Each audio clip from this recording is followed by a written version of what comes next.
Yeah.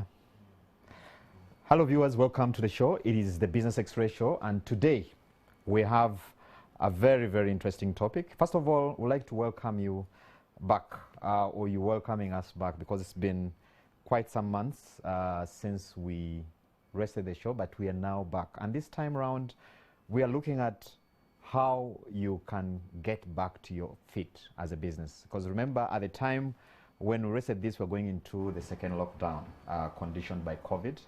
And now that we put that behind, and we are looking at rebuilding and moving forward, so we're back to share with you experiences, share with you tips, but underline the word experiences on how you can actually build business resilience and then push forward.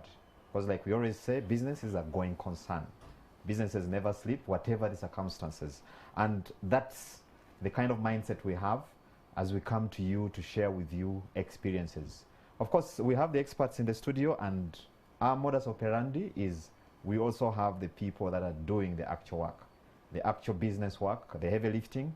And today in the studios, without any further ado, let me introduce our guest, Mr. Stephen Masembe. Stephen is a restaurateur, an educationist, they call educationist, but an entrepreneur in the education sector. And he wears a number of hats, but I'll let him actually speak for himself. But for starters, an introduction. Stephen, you're most welcome to the show. Thank you, Charles. I'm excited to be in your studios today and to be one of your guests today. I'm Stephen Masembe. I'm a businessman, I'm an entrepreneur. I'm a small farmer. I am a family man. I'm a certified Christian mentor. I am, and above all, I fear the Lord. Thank you very much, Stephen. He's a total man, you would say. Yes. Ronald, you're most welcome to the show. Thank you, Charles, for this opportunity. I know it's Mr. Chichi who usually sits in this chair, but it's such an honor to be here on behalf of Enterprise Uganda. My name is Ronald Mukasa. I'm a business development professional. I also work with Enterprise Uganda, where I look after research, innovation, and learning. And we are so excited that the show is back and we are starting to communicate on this platform. And we are hoping that all the people who are listening to us, we may learn something new. We may take an action as a result of what we discuss. That's our aspiration and our hope. Thank you, Ronald.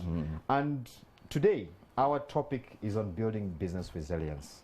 Resilience, you need it, especially at a time like this. And before we start, let's get a feel about our guest for this evening. That is Mr. Masembe. So we're going to play a very short montage, which is going to help us really understand who Mr. Masembe is. But maybe before we go there, I'll come to you, Ronald. For starters, I mean, we're talking about business resilience. Before I even bring in Stephen, just break for us a few pointers and a few principles that we need, especially the business people that are watching us, what they need to know, what they need to keep at the back of their mind, you know, as an important tool to actually sustain the operations, especially in times like this. Thank you, Charles. I think certainly we are coming, we are not yet even out of the woods, quite honestly, but it has been an unprecedented period. If someone told you 4 years ago that schools would be closed for 2 years, if someone told you that the restaurant, the hotel businesses would be operating below capacity, if someone told you the night economy would be out for a period of 2 years, I think most of us would say that that is certainly something which is unrealistic. What would have happened?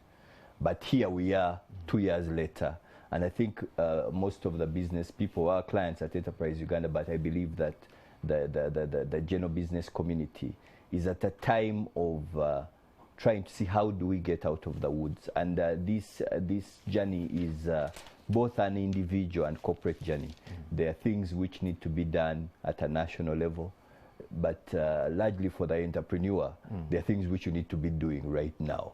And I think there are tough questions, tough conversations which people are having right now. If you're a school owner, you are asking yourself, will I be able to start? I mean, they could open, but can I start?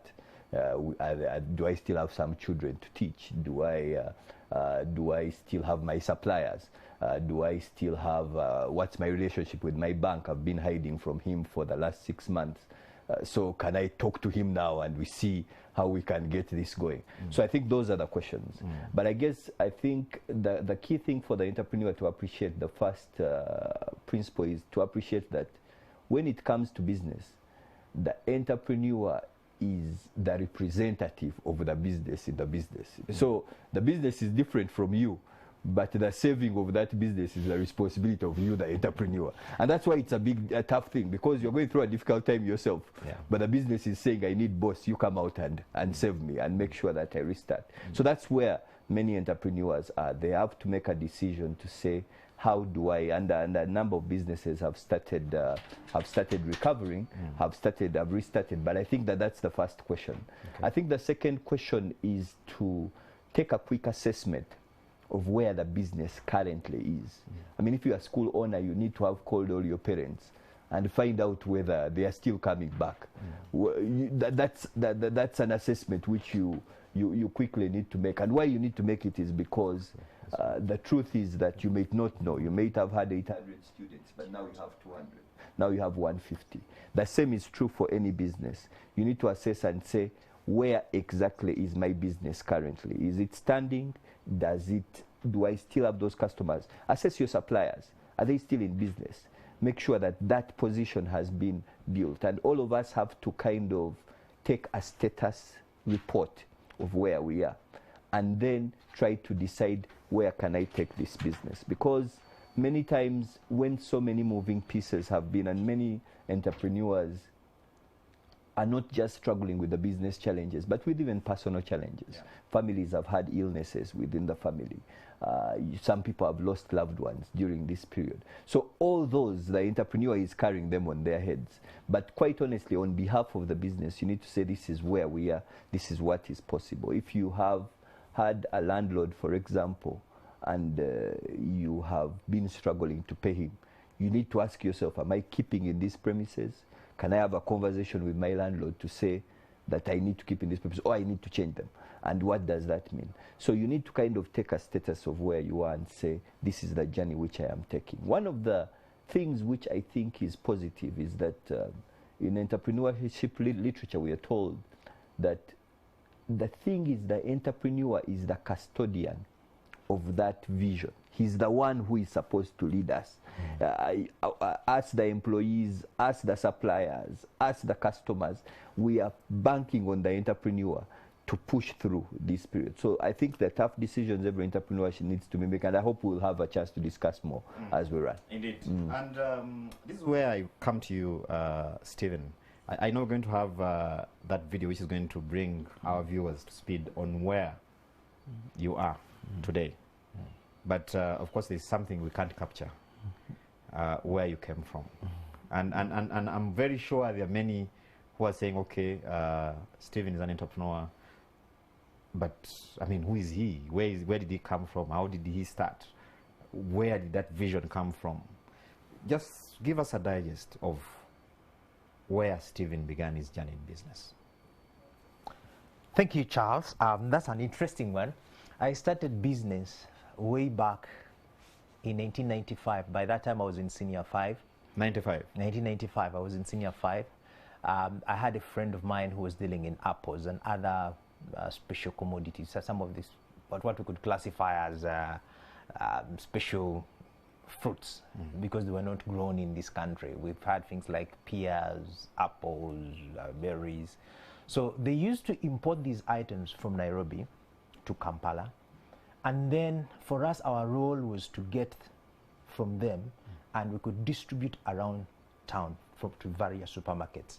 By that time, even the supermarkets were just started coming up. They're not all that very many. And that was my first attempt of business. A friend of mine introduced me there, and it wasn't so bad. So at times before going to school, we could first go pick boxes, cartons of apples, and you distribute to supermarkets. Then on Saturday you go and pick your money. Then later we had to drop that. It wasn't sustainable after the big shots had come in, like ShopRite. It wasn't sustainable. Then, with even studies, when I reached in senior 6, things became tough. I could not concentrate on business, so I chose to abandon that. Again, my second attempt to business was after I'd finished the university and I started working. I realized that probably the funds that my employer was giving me wasn't all that sustainable. I had a young family, so I was looking for another alternative source of income. I recalled by that time that I had a background, my family, my dad, and even all my grandies, and some of even my brothers, they had a construction background. So it was very easy for me to fall into construction. By that time, there was a friend of mine who was dealing with, they were constructing in Arkwright, and they were putting up under Blue Ocean. They're putting up those small houses. Some of them were traded with Celtel. You remember when Celtel was coming in, they used to give out free houses. So I saw that as an opportunity. I jumped in and said, hey, what, you're constructing, but I have furniture. After all, my dad has a carpentry workshop. We shall do for you anything to do with furniture. Lucky enough, he accepted. So we supplied furniture. I took the contract of making doors, most of the door frames and all other wood products from our furniture, from our carpentry, and then I could sell them. I was the face of between the Blue Ocean, the company that was constructing those small units, and then connecting them to my family back home with my people. That was another business venture. From there, we traveled. We got a chance, an opportunity to travel to the USA. My wife works with the government of Uganda as a diplomat. So we traveled, went to the US as a diplomat. So when I reached there, immediately you get that opportunity that you're moving out of the country. It is so exciting. Many people, when you're here, they create that scenario that the rosy picture. Yes, it is heaven on earth.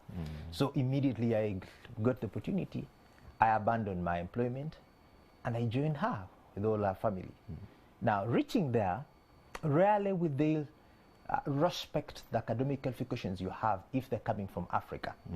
They will look at them and say, immediately say you have a degree, say, okay, from which university? Now, when you say Makerere University, the next question is going to be, Makerere University, where is that one? And then when you say in Uganda, the conversation changes immediately. So I realized, yes, by that time I have a background in accounts. I'd done a degree in accounts from Makerere University. And then I had also finished with my professional accounts, SCCA. I had just finished my SCCA. So I went knowing that all is going to be rosy the other side. I was disappointed. So I ended up becoming a truck driver. I started driving FedEx trucks, delivering packages. With your degrey and yes, with my SCCA and my degree.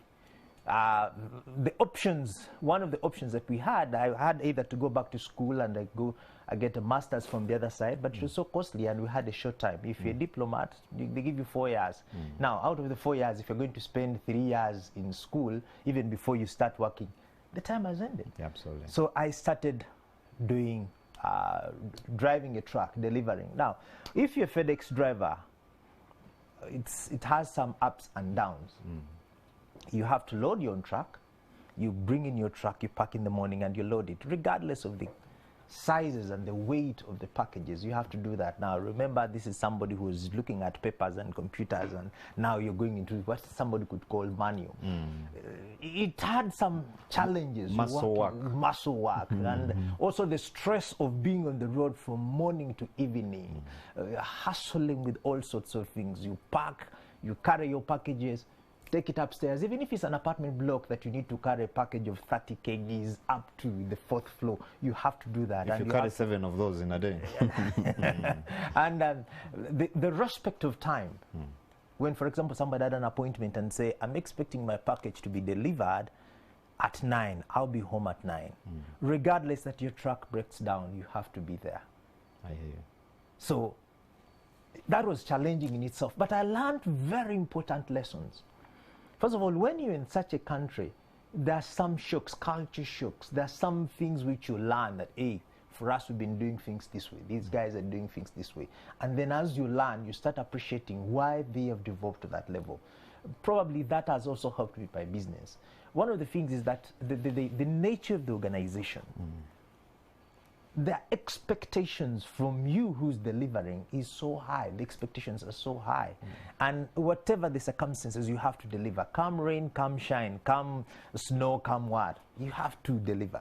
Now, when you bring it back home, some people here probably they're failing, some of the entrepreneurs, because we are looking for excuses to give. We are looking for the reason why we are failing. We don't want to own.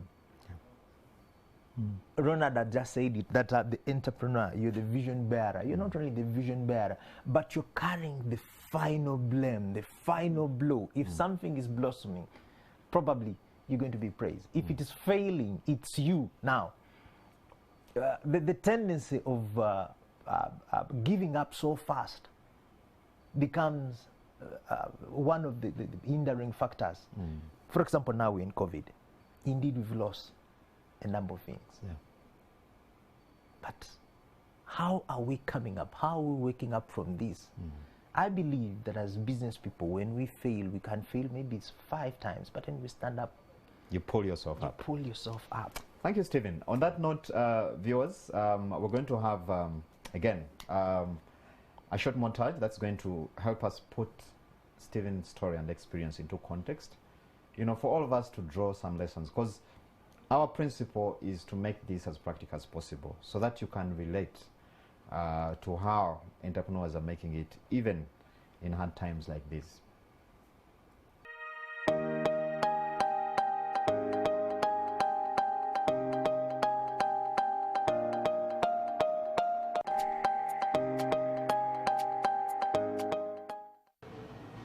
My first attempt to business was way back in 1995 as I was joining Senior 5. That was my first attempt to do business. By that time, we were dealing with apples. We used to go and we could buy apples and then we resell them to the supermarket. In 2007, that's when we got an opportunity to travel to the USA. My wife was posted to the USA as a diplomat. So when I reached there, I resolved that we have to go back to Uganda, because I had noticed that life in the US, as much as many are saying it's heaven on earth, it is not as simple as they assume. Things, by the time we came back, we started a school, we also started a restaurant. By that time it was called Meals to Go in Kampala. We were in Safi, that was in Katwe by that time. In Katwe, we went to Safi Market, Safi Tax Park, and we got some location which we thought that since it was in the middle of the town, we could not go wrong. So we started up a business, a restaurant called Meals to Go. After like 3 years of really struggling, we moved on to Kabaka and Jagala roundabout. We put up a facility that we thought it was really good, and indeed it was. The sales improved from what we were before to the new location we had moved on. At least we had started seeing some light, some green light. And after some time, we got this venue, Yami, where we are. We are very near the universities.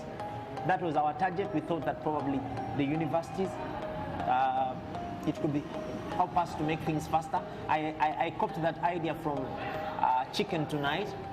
I was in school when Chicken Tonight was starting at Wandegea, and I saw how it expanded and was developing so fast because they were close to the university. So even me, when I got the chance, I said, areas which are near the university, probably they have higher chances of making, rolling out a little bit faster. The journey has not been uneasy up to where we are. We're still struggling on a number of issues. We're still struggling with things like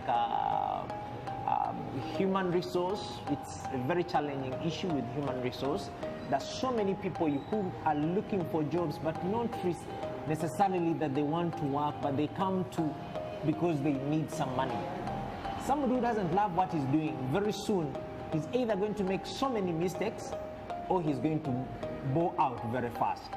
But I believe one of the things that have really pushed us to this far, it has been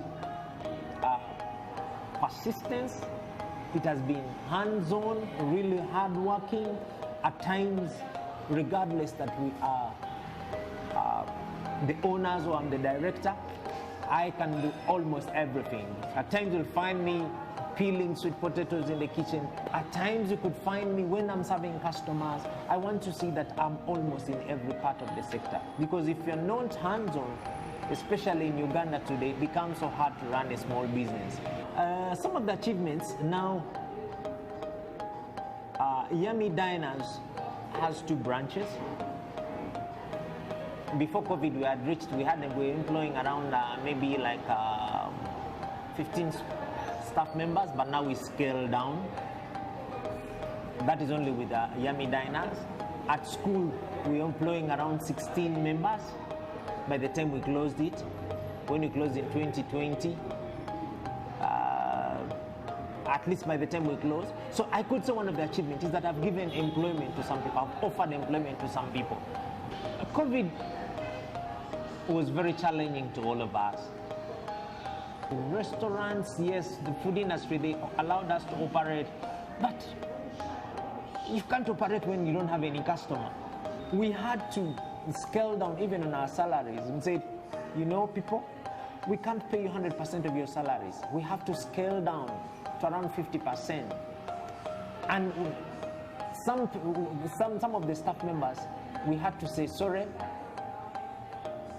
some of you have got to go. Others, we agreed and said, let's share the little that we do have. And somebody who's earning maybe, let me say, 200,000, you could only pay 100,000. We started improvising and saying, now, instead of buying, we could only buy what we really wanted. For example, if you used to buy, let me say, 10 kilograms of rice, now you buy 3. If it's fully sold out, then you can go. Some people could even come to the restaurant, maybe they're asking something so small like a sausage, and when you see you have an order, that's when you run and buy the smallest pack. That's how we could afford to survive, because you could not bring so many, even if they're just sausages, and you stock them, and in 3 weeks nobody has asked for anything. So it has been a challenging situation, but one of the lessons we've learned from this is that we need to adjust very, very fast every time we have such a challenge. But my appeal to anybody who wants to start, everything is fine. You can start from where you are and keep on improving and improving. Slowly you're going to make mistakes. Fall down 5 times and raise up 6. If every time you fall, if you fall 5, you raise 6. If you fall, you keep standing.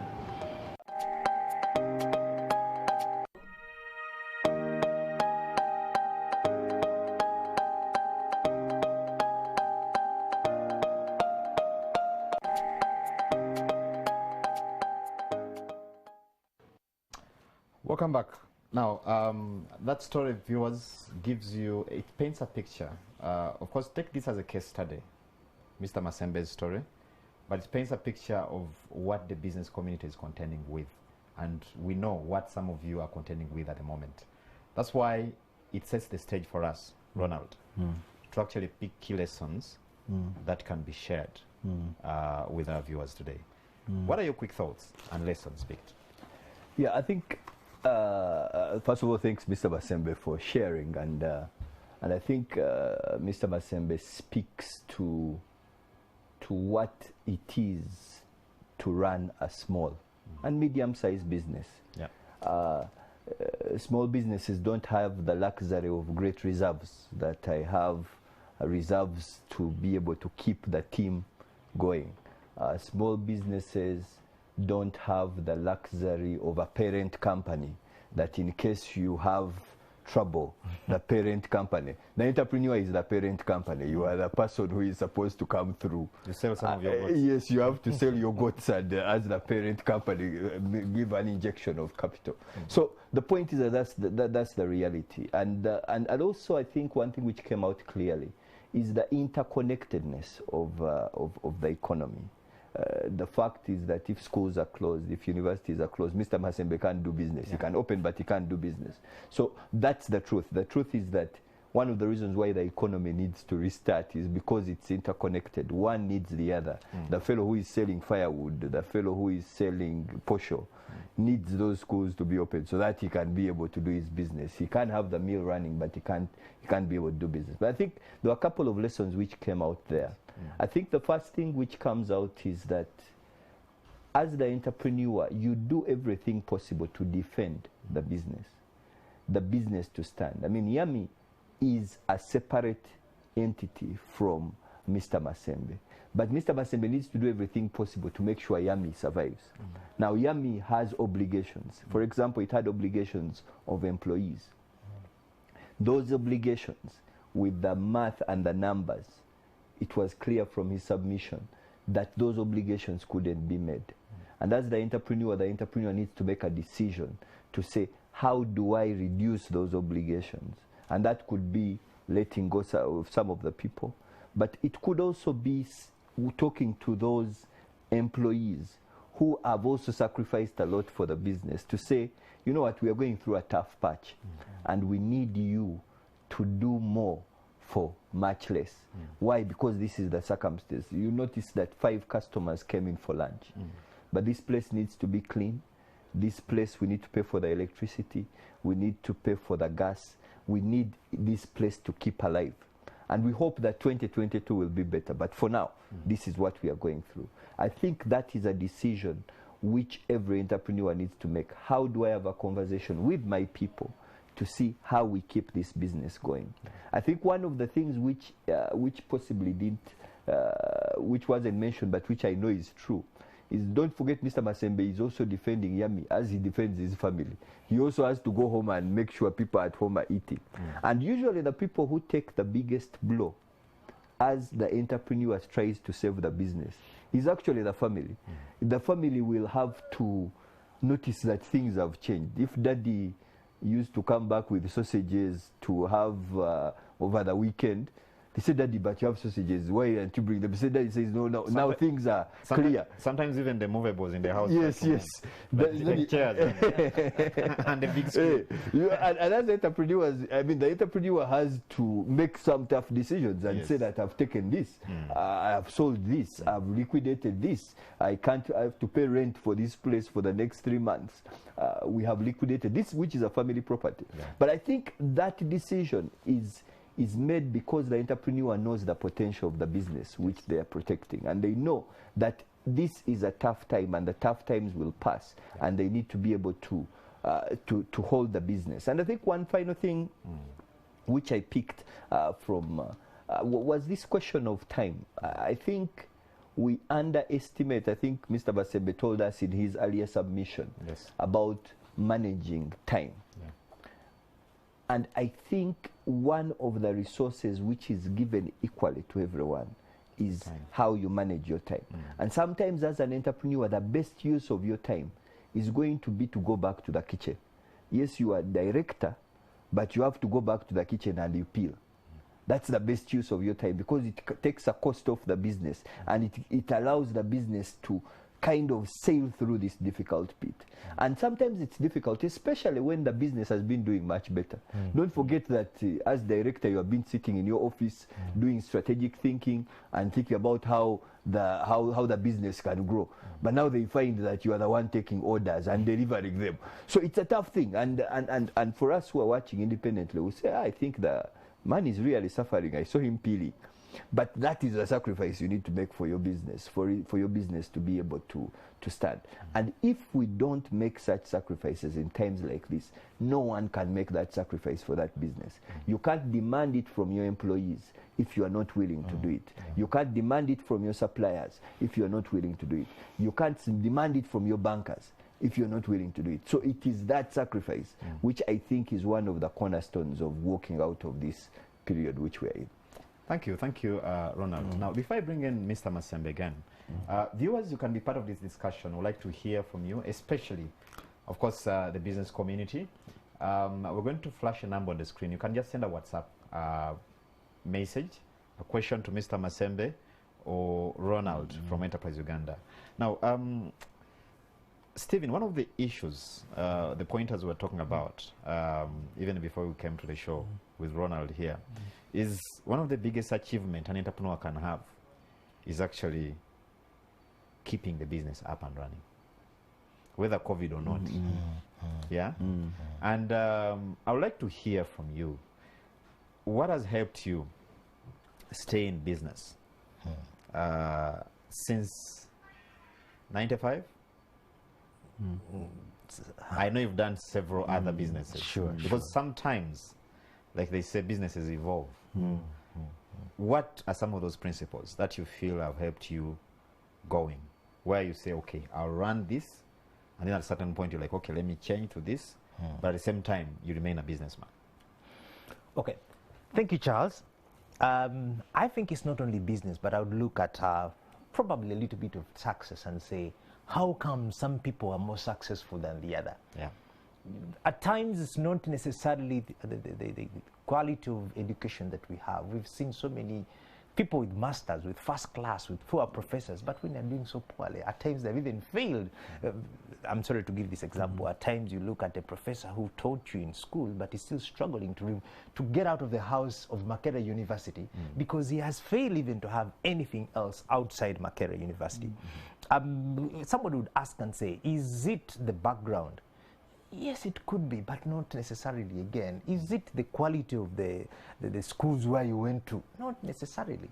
I think there are some key factors, especially for any success, and one of them is the self-belief in yourself. You must have that esteem. You must believe in yourself that come what may, I'm going to make it. You push yourself. We've seen very successful people, not only in business, all around. They have to believe themselves. And I think that has been one of the factors that has helped me. Okay. I believed in myself. At times when you even look at some things, some ideas which you get, I tend to share with my wife and say, but my husband, that is so big, shall we do it? And for me, I start realizing it and say, yes, we can pursue it, we can move on. So there must be that self-belief that things are going to improve. Then the concept of persistence. Things are not going to be smooth the first time you go through. We fail, like I've been saying. At times you're going to fail and stand up. You have to believe in yourself. You have to be persistent. Some people today, they are in shoes. Then the other day, they are selling dresses. Then the other day, they are in this. Then the other day, they're selling that. There must be some level of persistence. Because the more you persist, the more you learn even the trends. There are some things which you never read anywhere. But you can only learn when your hands are on. The human resource, it's another thing. We have... Maybe before you go to the human resource, because this issue, because self-belief and persistence are intrinsic to the entrepreneur. Yes. How do you build that? Because, I've met a number of people, entrepreneurs, who will tell you, anyway, when you hear their story, yes, they could be experts in certain areas, but self-belief becomes a challenge. Persistence becomes a challenge. They give up easily. How do you build those qualities? Where do you start? Especially with self-belief or the self-esteem, the gut, some people may call them. It has to go way down from our childhood. As Ugandans, at times our parenting style, they've really put us down. Some of the experiences, the things which you learned in the USA, is that these people are not necessarily so bright or so upstairs, but they believe in themselves. They can even sell you air and you think it is really... They can sell milk for cow. Yes. So these guys are believing in themselves. They are so confident about what they say. They have something which helps them to believe that they can make it. So I think one way is our parenting style. How do we talk to our children? Yes. Do we give them chance to develop, to try and fail? Not necessarily reducing them so much, saying for you a failure. You see somebody who's going to tell some ladies that, for example, they can say, "Urichisiru," such words. They put somebody down. All the time as trying to stand up, he recalls something, and then that puts us down. Then also, the environment in which you are in. If all the friends you have, they're so negative, definitely they're going also to charge you to start looking at yourself in the negative aspect. Why can't we drop some people who are so negative and have those people who help us to build us, to add, to give, to build us in any way? That could help us. Then definitely, also the schools we go to, some environments like the schools we go to, the nature of the friends we have, people around, and even what we feed inside, what the books we read, the TV stations we watch, the shows we look at, all that believes in. Because I believe even in this aspect, I think one of the things that probably has helped us to survive is that we keep learning. Personally, I try so much to say that I keep learning. I'm a student of Enterprise Uganda. I've attended a number of their seminars. I am a student. I enjoy reading some of the books, the literature. By the way, I'll even use this opportunity to thank some of our big entrepreneurs. People have been very successful in Uganda, and I've taken trouble to document. Recently, I've been reading the book of Agase Kalala, and when you read that story, it inspires you. You start seeing that somebody didn't start from up. He also started from somewhere. When you read his story, you also see that he has made mistakes. And he has learned from them, making wrong partners, doing this. All of us, we face these excuses. I mean, these challenges. When you read even the book, for example, like the late BMK, these are stories that they give you hope. And say, if somebody like BMK can prosper to that level, I think I can also do it. You can make it. So I think also the stories that that we hear, or what influences our decisions every day, it can also help us to build our guts. Otherwise, maybe Ronald could. Yes, Ronald. And on especially the issue of reading, because in most cases it's extremely tough sometimes to tie entrepreneurs, especially the micro and small, in the same bag with the concept of reading. Yes. And from what we are seeing, what this pandemic and the resultant impact on business has showed us is that you can no longer do business by chance. Because to swim against the odds, you have to swim against. You really have to have a game plan. Yes. I don't know. What do you say? Yeah, I think it's such an important point, and I think, as Stephen has mentioned, one of the things which is exciting is the fact that our entrepreneurs are coming out to document their story, and I think that documentation is critical. We hope they end up as case studies in MBAs in our Ugandan universities, so that people know that this is not a Bill Gates thing, but BMK was here, he grew up in Uganda, and he did what he did, and all of us can walk even after his journey and look back and say that this is a man who made a contribution in this entrepreneurial space. I think for me there are two key ideas. First of all, it's important that the information exists, and I guess that we are progressing on, and I think I would encourage that more is done. We need more of these stories. There isn't a town you go to in this country which doesn't have a successful entrepreneur. He exists. However, what is fascinating is that his story is not told. So many times you will arrive in a town and they say, "Oh, Mugaga." Then you say, "So what's his story?" So I know that family, they are very powerful. They are very powerful. But when when you pick up a book like of the late Haj BMK, and you open the pages and you see a picture of him on the streets carrying a machine or something, and you say, "Hey, had you also carried the machine? Possibly what I'm doing is not, I'm also on the right path if I am doing that." I mean, if Stephen talked about driving a truck, the point is that when you think about it, the fact that a husband of a diplomat is driving a truck is a story in itself. You just imagine, this is a diplomat. You have gone on behalf of the government of a certain country. Then they say the husband is there, he's driving a truck. You just put it in our context, because there are many young people who will say, that job you can't touch. You see the house which I come from, the home which I come from. You see my parents. You look at them.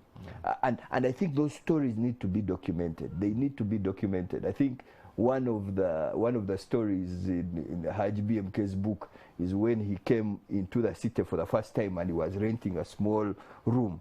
And when you read the pages on that specific idea, you notice that it's okay, that for you it might mean that you leave your father's house and you go and you camp in Mbarara, you go and camp in Mbale, you go and camp in Gulu, and you start something there. Now, those are tough questions. So I think that the purpose of reading is largely to be able to say that the entrepreneurship journey, in as much as it's challenging, it is complex, it can be made easier by telling the story. And I think we need to make sure that we are celebrating the right people, the people who have had a genuine entrepreneurial journey, and those people exist in our community. The community actually knows them, but the story hasn't been fully told. But we need to celebrate them, so that if a young person is starting out and this is his first attempt at chicken, and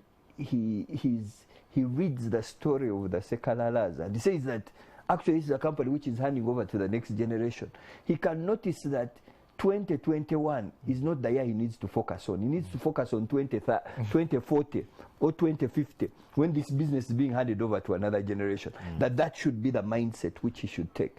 And I think that conversation needs to be made. So the reading, that's one of the points. But I think what is also important, and I think Stephen touched on it, is which networks are we joining and which networks are we optimizing?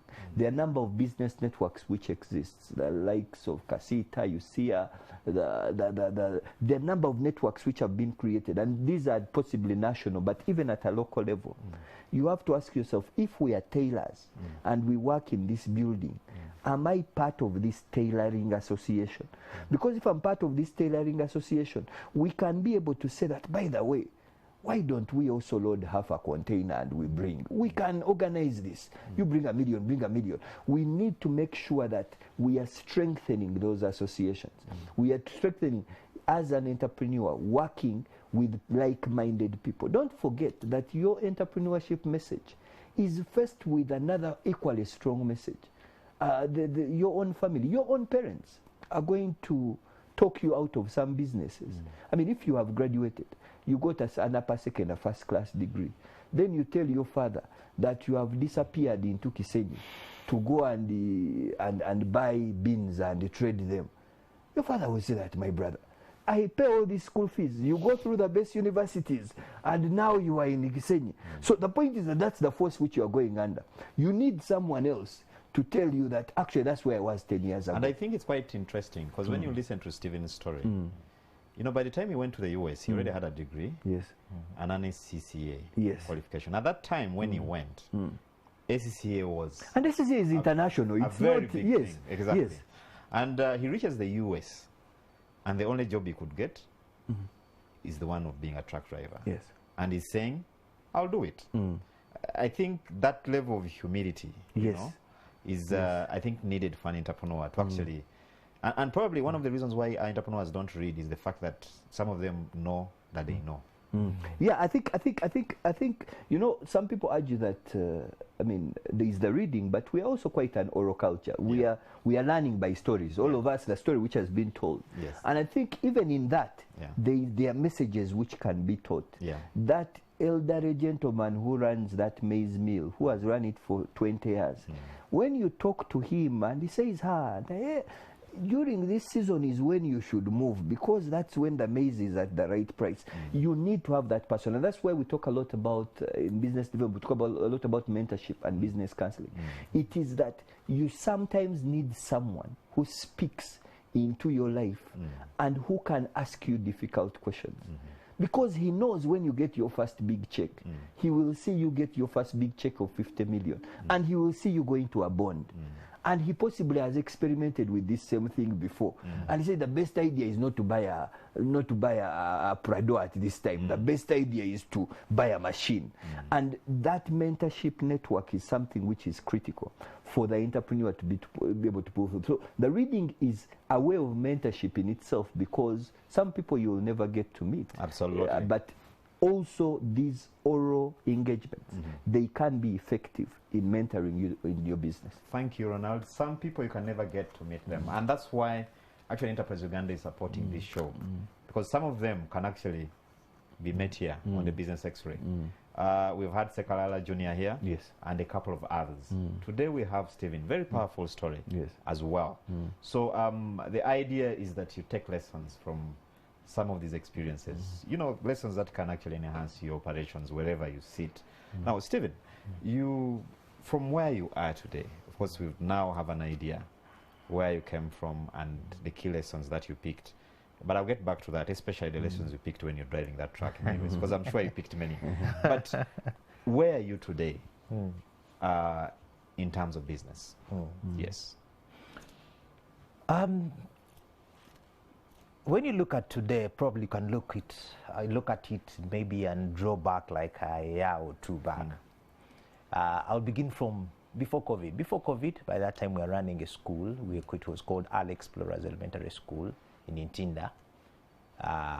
We started as just a nursery school, then we had moved on slowly into primary. It closed. By that time, we were employing in all our organizations close to around 50 people by that time. Now we scaled it down to probably around 13, 15. We look at ourselves that life is all about adjustments and knowing that it's a cycle. Today you're up, the other day you're down.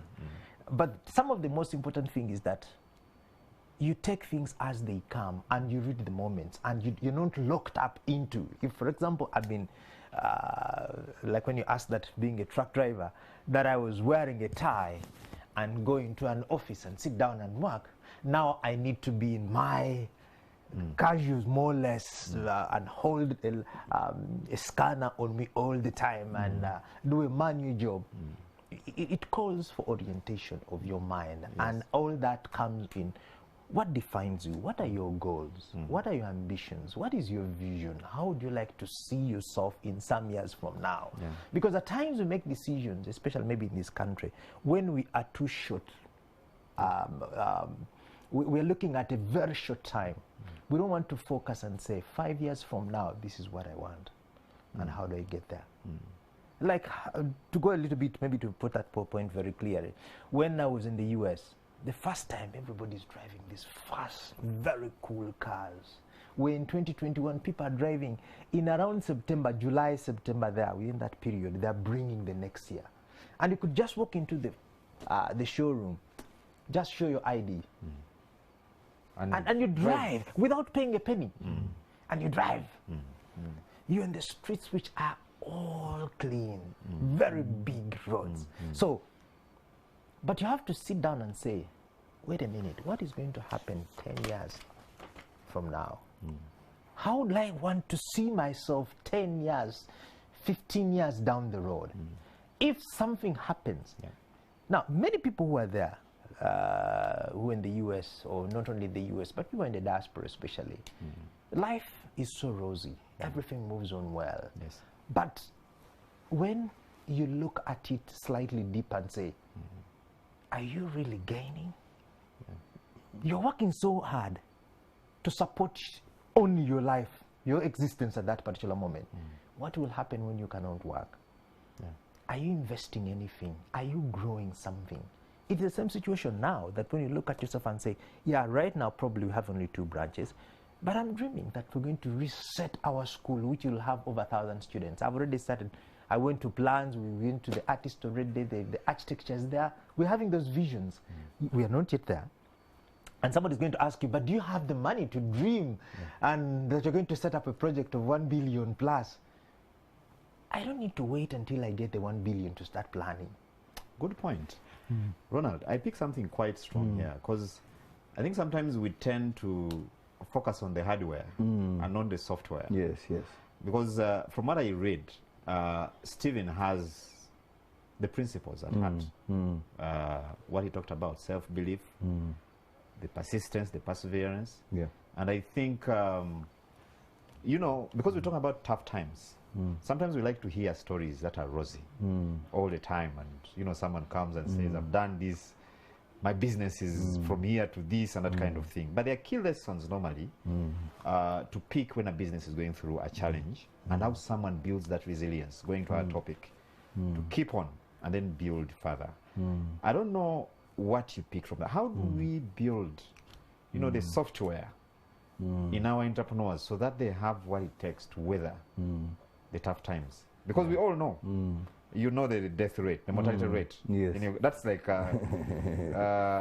it's a known song in this country. And few actually get back to their feet. They are gone, gone, gone, gone. Yes, yes. So probably, as business service developers, you need to really focus on how, and I want to hear from you how we can really build the software, if indeed I'm communicating Yes, yes. of our business community. No, I think that's that's a brilliant question, and I think I'll start with the last comment which you made. The truth is, many businesses die, but the entrepreneurs remain alive. The entrepreneurs are there, and from the perspective of to deal with the agony. yes, well, they remain. Now, at Enterprise Uganda, we focus a lot on the entrepreneur. Why? Because we believe that he's the custodian of this. Of the possibility of the business. You heard Stephen say, I believe that I will get my school back.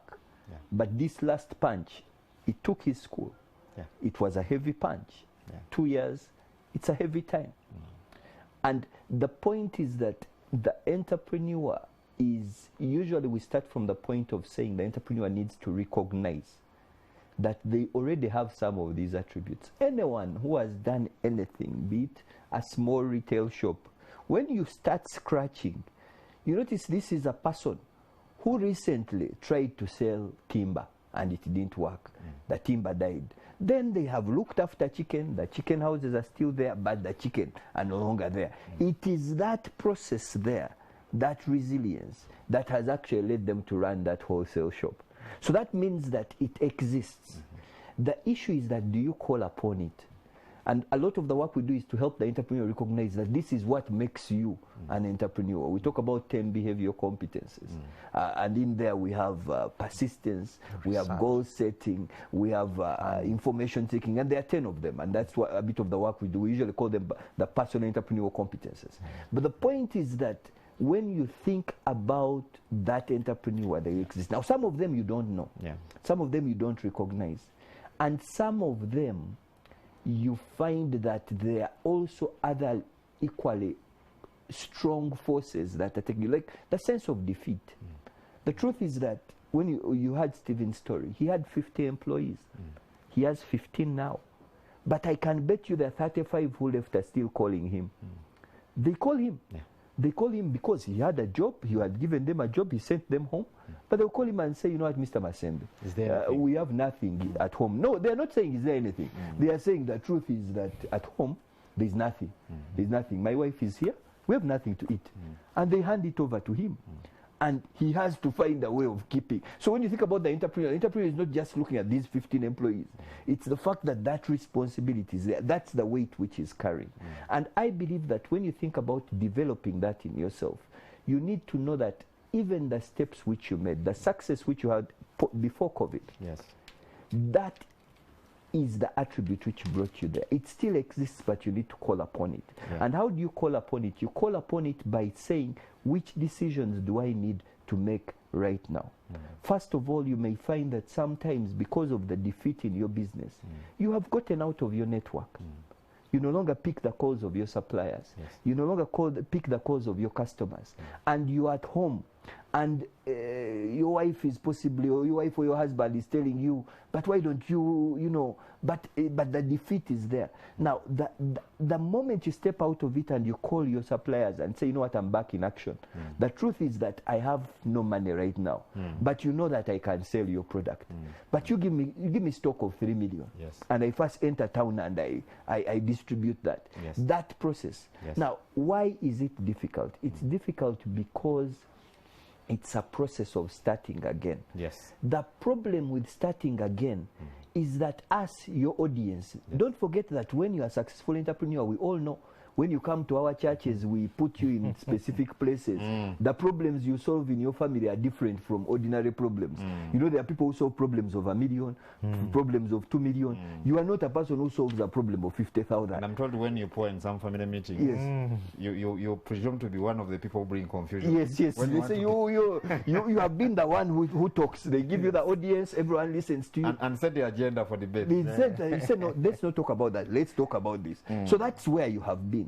But the truth is the business has collapsed. It means that we need to get into a startup mode. I mean, Mr. Masembe needs to go back and find Mr. Masembe of 10 years ago and be that Mr. Masembe. Yes. That Mr. Masembe who every call of a customer he would run to. Yes. That Mr. Masembe who said, don't worry, I will bring your food to your place. I will bring it myself. Yeah. That one. Now, for the entrepreneurs who have walked the journey, that's usually the most difficult part. And actually, if you are part of that family, you can help the entrepreneur by not adding the pressure, by expecting that things are going to be the same. You know, sometimes the business is not working, but the family doesn't know. Yeah. The family actually thinks that the things are still okay, but the truth is the business is gone. Yeah. Now, those conversations need to happen, and you say, you know what, we are starting again. It's going to take us 2 years to resurrect. Yeah. You see that big hotel we had borrowed 500 million. We haven't paid that loan. Yeah. For the last week, we have owed loan to customers. What does that mean? It means that all of you are going to have to come and be the ones who clean. You are going to become the people who clean this hotel. I have given you the assignment of laying the beds. Now, your son, who has lived in a wealthy family, is trying to understand how daddy makes him someone who cleans the what? The hotel. The hotel. But the truth is that you are the cheapest labor available to the entrepreneur at this point. You are the only one who eats his food. So when he takes you to his workplace to kind of ease the tension It becomes a bit of the cost, it is you as the family member, you also need to support him in that. Thank you, Ronald. Viewers, we're going to pick it from there. Very interesting debate. We're talking about rebooting. Many a time we like to hear the stories, the rosy stories of success and everything. But success comes with ups and downs. And COVID has proven that in 3D, like they say. And that's the topic we are tackling today, building business resilience in times of ups and downs. Now, when we come back, we'll be sharing with you how you restart. And we'll be picking your questions. I'm seeing quite a number that have come in. Thank you for being really loyal and a loyal audience. But we'll pick your questions and then the topic for discussion from there after this very short commercial break.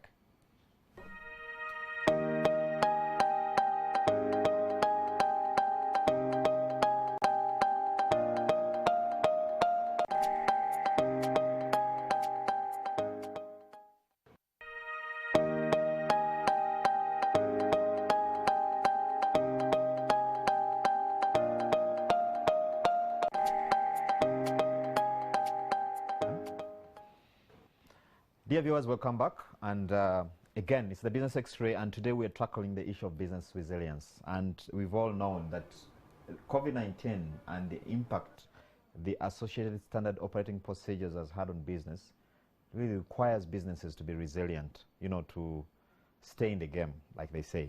And today in the studio, we have an entrepreneur who has gone through the ups and downs of business, and he's sharing with us his story. He has shared with us certain aspects and is still here with us of how he has managed to actually stay in business despite the circumstances. Then we have Ronald Mukasa from Enterprise Uganda, who is here to actually give us the business development directions on how best these occurrences happen, but then how we can utilize them for the good of the business operations that we handle today.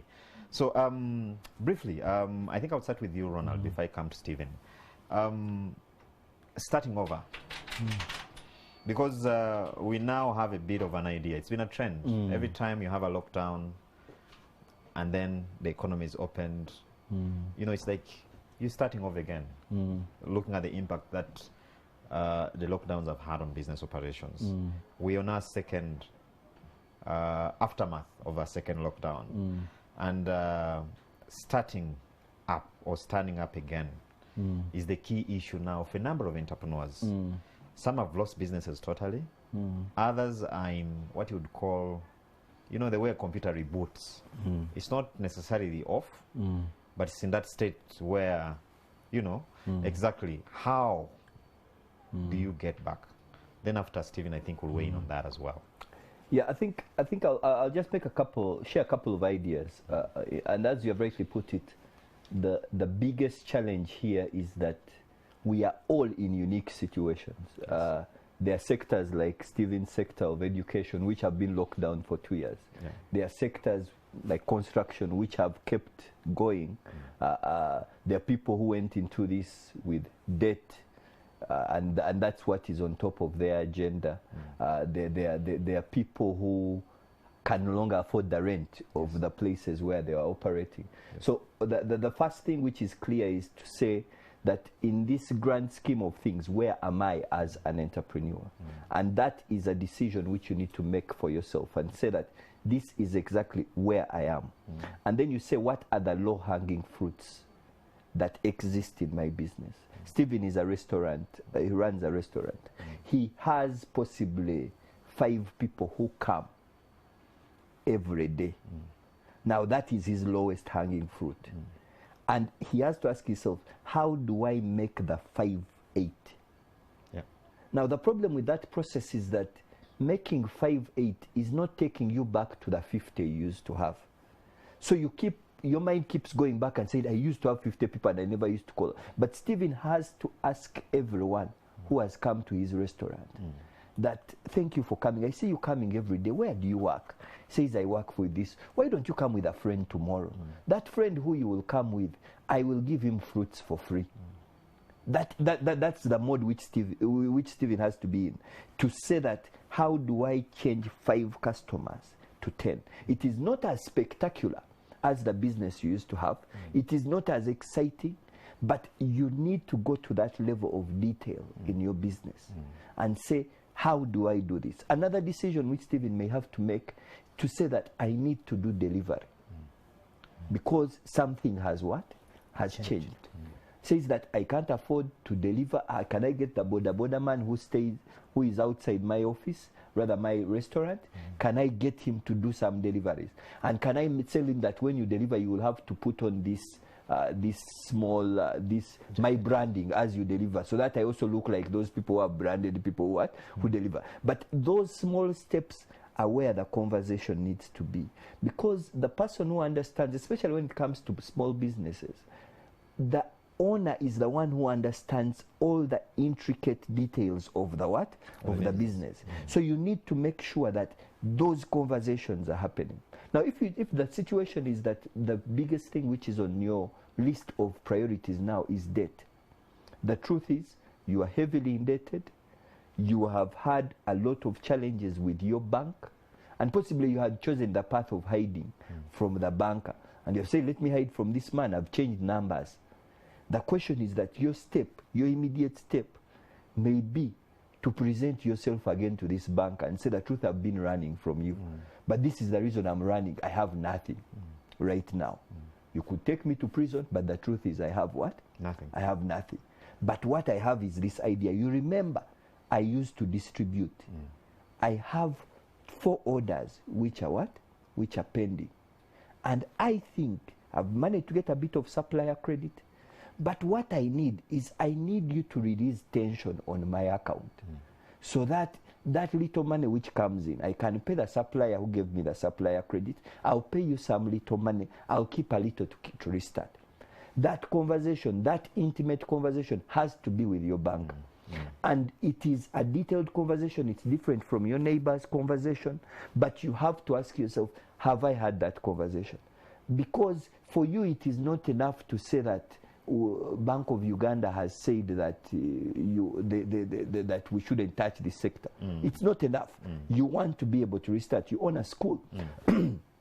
And currently your biggest challenge is that the schools are starting in January, but at the very least you need 20 million to at least paint the school a little. And so you need to go back and have that conversation and say, this 20 million I don't have. But the truth is, I have talked to 50 parents. Those 50 parents, all of them have given me a deposit of 100,000. And that 100,000 I've put on the account. I don't want you to use that money to repay the loan. Not because I don't want to repay the loan, but because I want to use that 100,000 to repaint the class so that the students can get there. The banker will say, at least of that money, you give me 50%, you give me 20%. But those conversations need to happen. Now, they're happening with you, with the people in your network. They should happen at a national level, that's given. But at an entrepreneurial level, you have to ask yourself, which networks do I need to be activating right now so that my business can be able to restart? I think that's very, very powerful. Gentlemen, please allow me to delve into the viewers' questions, because I'm looking at the clock. Time is not our best ally, and I'm seeing quite a number of questions coming in. I'll start with this one, Derek, and this comes to Stephen. Derek is saying, I think our education system is the biggest threat to the business world. I don't know what you pick from that, Stephen. The good thing is that you're also in the education sector. Thank you, Charles, and I thank you, Derek, for that question. I do agree that at times our education system is not delivering its intended objective. But it all goes back to especially the parents who make some of the decisions when the children are even still young. The question should be, what is the main objective of sending your child to school? Is it to come up with a first class? Is it to come up as one of the best, such that you in the new vision, in the television say it as, oh, he's the one who's the best in the Uganda. Regardless of how he has got those marks, that's another question. But if we focus and say that the education, I would imagine that the main goal of the education is to help and equip our students, our children, the next generation to make more valid or better decisions than us. That the education gives you the chance to evaluate all the options that you have around and then come up with the best option. Now, if we start looking at such an education system, that will help us to go a very, very long way. That, for example, when I'm even employing staff, I'm not amused with the first class, with the marks, provided you can do the basics, especially in the restaurant. These days, we even scaled down that we appreciate more senior for graduates than all even other. We've discovered that the more qualifications they have and the more they tend to bring on board. These paralysis are the top. The more disruptive they are, the worse. They're they're not productive at all. They tend to believe that because they have certain degrees and they did very well in certain degrees, so they don't need to do what is expected of them from the job. So I think it goes back to the parents and even the people in the education sphere, that can we teach people to appreciate facts, not to reproduce? Can we teach people to help them to think and analyze and develop those serious critical thinking abilities? Because in the real world, there's no situation which is reproducing itself. Every situation that comes up, it's unique in its own. And needs unique answers. Yes, and it needs unique answers. Thank you, Stephen. Ronald, I have Emmanuel Sekitoleko from Masaka. He's saying, thanks for the presentation. Ugandans are hardworking, but they need fair policies, especially policies that look at local investors. I don't know what you look at that. I think I totally agree with Mr. Sechitoriko from Masaka that indeed Ugandans are very hardworking, and I think there is a lot of room for improvement in our policy environment to be able to boost local investment, and those efforts I think should be supported. I think organizations like PSFU, organizations like CASITA, there is an effort to say, how do we make sure the agenda for the local investor is brought to the center of the table? UIA has made efforts to that direction to say, how do we create space for the local investor? But the truth is that a lot more needs to be done. A lot more. Local investors are not just in Kampala. Local investors are all over the world, the country. So the point is that a lot of work needs to be done. And I think one of the things which is critical in this conversation is to make sure that at an entrepreneurial level, especially from policy, it is very important that entrepreneurs activate their associations. The Chamber of Commerce in Masaka, we need to say, who are the entrepreneurs who are activating this, so that there can be debates about if we are putting an industrial park in Masaka, for that Chamber of Commerce to be our advocate, to say that a section of that industrial park needs to be dedicated to local investors. That advocacy, by the way, comes at a cost. And when I say that, make sure that you activate these associations, the CASITAs, the Chambers of Commerce, and all associations which bring entrepreneurs together. Why you need to activate them and patronize them is because that patronage is what makes the voice of the entrepreneur come out strongly. So I think that that's one of the things which entrepreneurs can actively do. If you say, I am a member of the Chamber of Commerce for Gulu, and they say that we are contributing 20,000 shillings. That 20,000 shillings, when you aggregate it, that manager who you pay will be your centerpin to spend a whole year saying, where is our space in the Gulu Industrial Park? Because if he doesn't speak, there are also other forces. Sometimes the lobby of the external investor is stronger than the lobby of the local investor.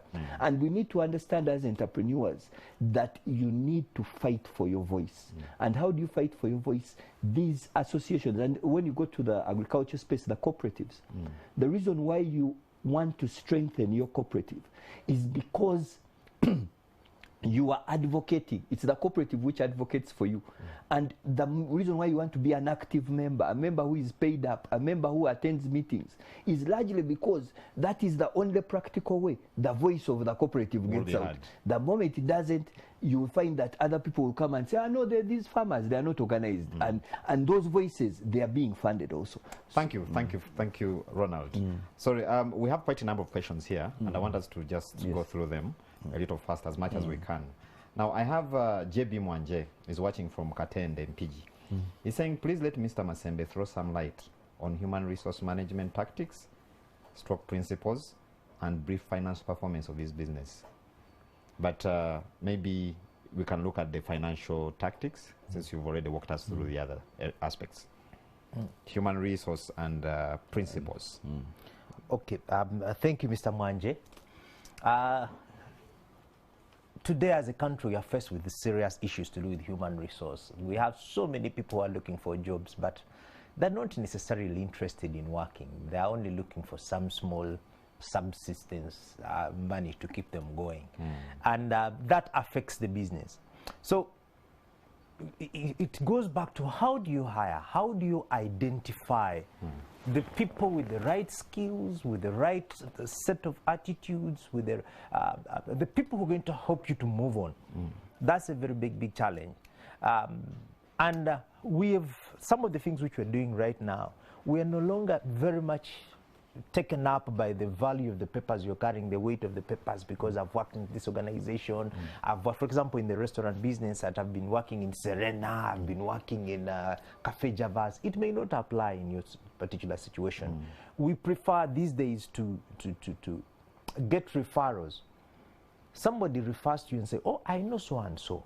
Now we start training. If you have the right set of mind, regardless of your experience, regardless, at least you have the basic education. Your higher attitude. Yes, we're focusing more on the attitudes and your passion to learn, your love for what you're doing, rather than the academic qualifications. Because we've seen that many cases, they're not helping us at all. I hear you. Ronald, I come to you. I have Bokua Eddie. He said, thanks for the show. I'd like to ask, can you build business resilience when the business is operating on loans? Okay. Wow, that's a brilliant question. From Eddie, I think. Yeah, I think Eddie, you raised a very powerful question. I think anyone who has run business has reached a point and they have had to access financing.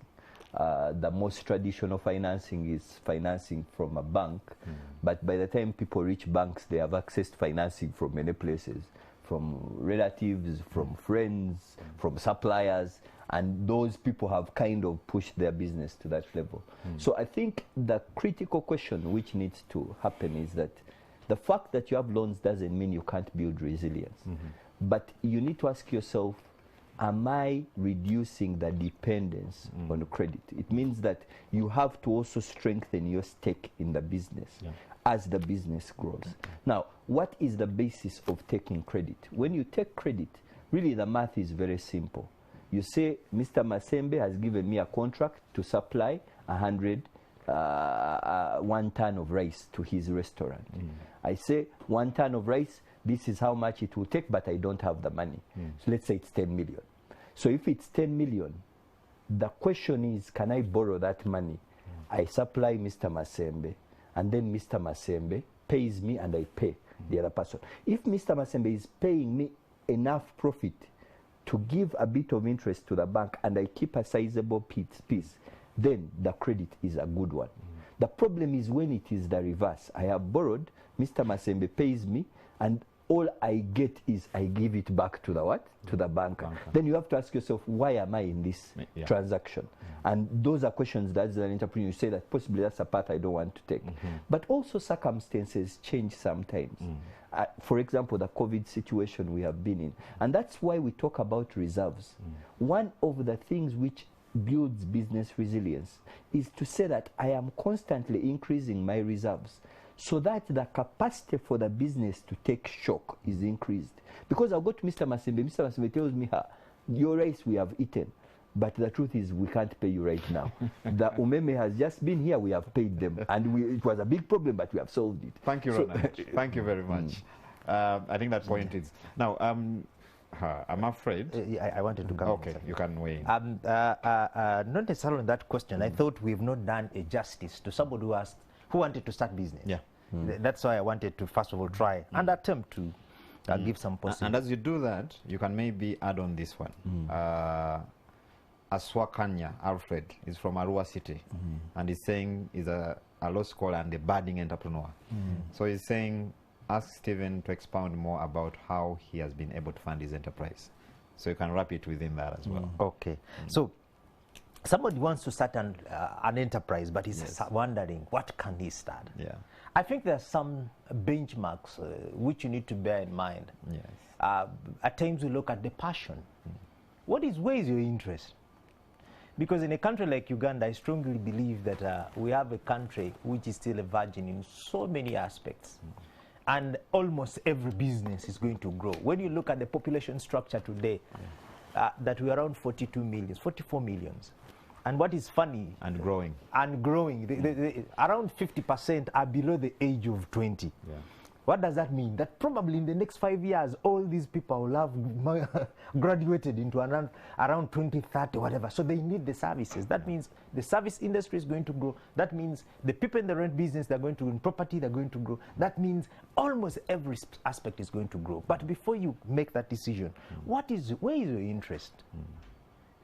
Seriously, the ups and downs of business, if you don't go into something which you really want, very soon you're going to fall. I hear you. Some people will say, I'm going into a business that is very profitable.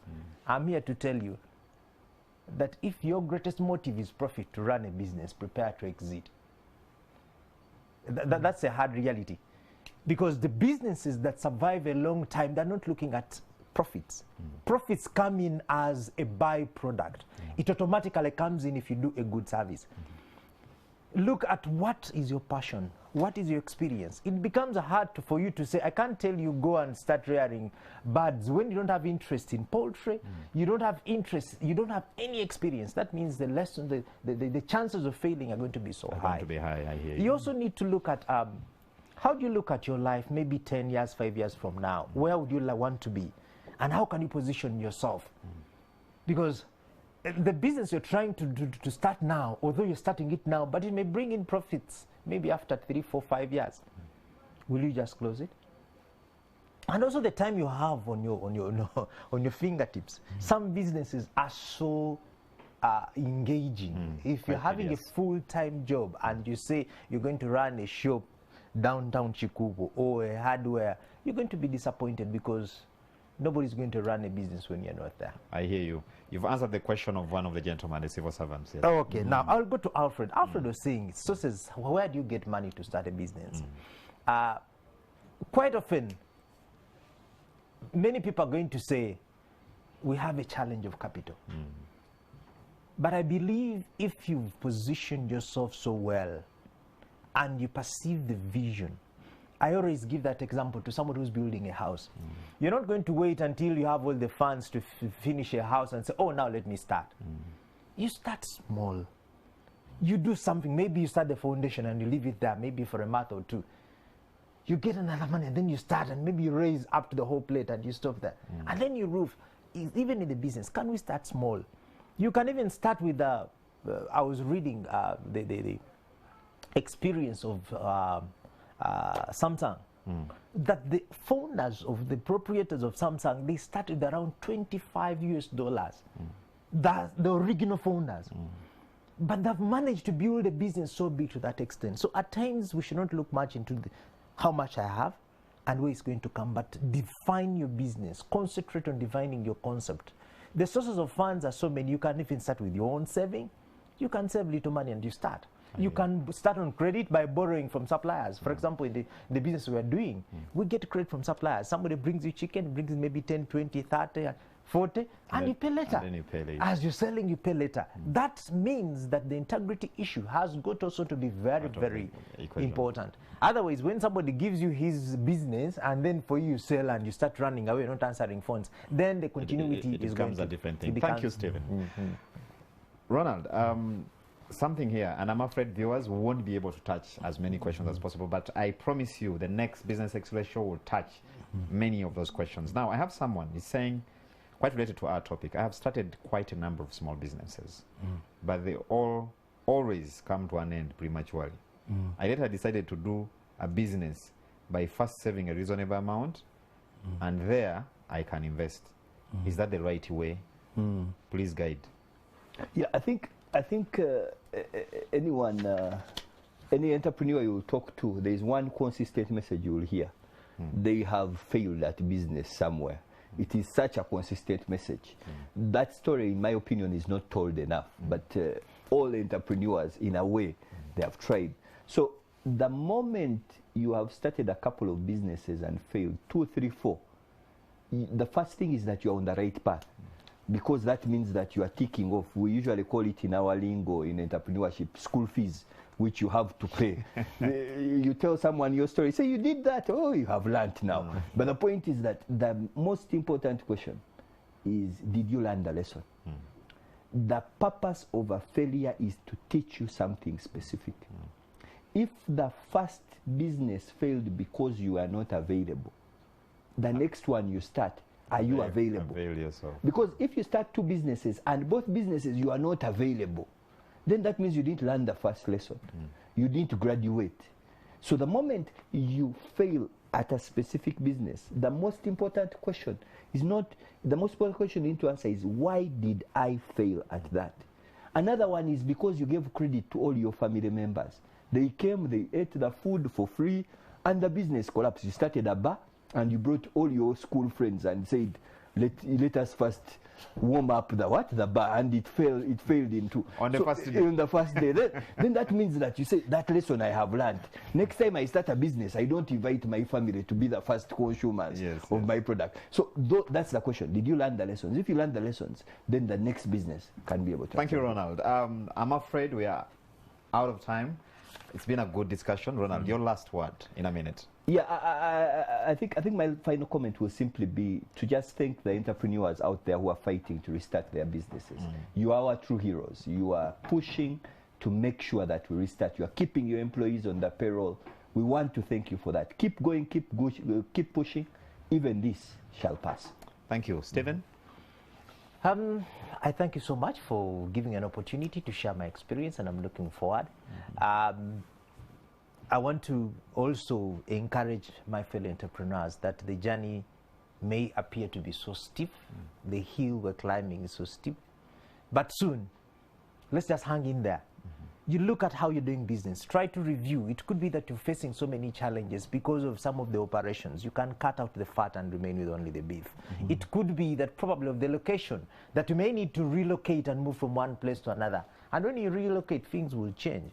It could be that probably you need to scale down on your staff, or you need, so let us revisit what we are doing and how we are doing it. Definitely, when we revisit, and we shall get some of those answers which will help us to move on. Thank you, Stephen. Thank you, Ronald. And thank you, our audience, for being a good one. We've seen quite a number of questions, quite developmental and very important. What I can promise you is that all the questions we've received, actually we've received questions from Uganda and from some members of the diaspora. The people who are watching us online, we thank you so much. What I can promise you again is that we're going to actually look through these questions, Ronald, and then see how we can come back to that. Because we want this to be as practical as possible. We don't want to discuss things in a vacuum. You know, we want to actually be able to relate to the situation you're contending with. And the discussion now, we still believe business resilience is key. Keep well, keep safe. I've been your host, Charles Boji. Have a good evening and God bless.